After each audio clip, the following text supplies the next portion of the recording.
ঘটনাটি শোনার পর আমি কিছুক্ষণের জন্য থমকে গেছিলাম। একটি যাত্রী ভরা বাস ছিল, হঠাৎ ড্রাইভার বাসটিকে থামিয়ে দিল। সমস্যা কি জানতে চাইলেন যাত্রীরা। ড্রাইভার উত্তর দিলেন, এই যে বৃদ্ধ লোকটি বাসে ওঠার জন্য হাত উঠিয়েছেন, তাই জন্য আমি বাসটিকে থামিয়েছি। যাত্রীরা বিস্মিত হয়ে বলছেন, আমরা তো কাউকে দেখছি না। ড্রাইভার বললেন, ওই যে ওইখানে তার দিকে তাকান। যাত্রীরা আবারও বললেন, কাউকে দেখছি না তো। এবার ড্রাইভার বললেন, এখন দেখুন লোকটি বাসে উঠেছে। যাত্রীরা এবার বিরক্ত হয়ে চিৎকার করে, আল্লাহর কসম আমরা কাউকে দেখতে পাচ্ছি না। তারপর এক মুহূর্তের মধ্যে ড্রাইভার তার আসনের মধ্যে মারা গেলেন। হতে পারেন এই বৃদ্ধ লোকটি ছিলেন মালাকুল মাউত আজরাইল আলাইহিস সালাম।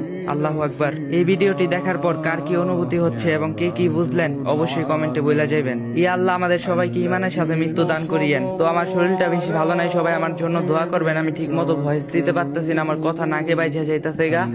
তো আপনারা আমার জন্য দোয়া করবেন আমি যেন সুস্থ হয়ে যাই, আবারও প্রতিদিন আগের মতো 2-3টা করে ভিডিও দিতে পারি। আর ভিডিওটা ভালো লাগলে অবশ্যই কপি লিংক আর শেয়ার করে দিবেন।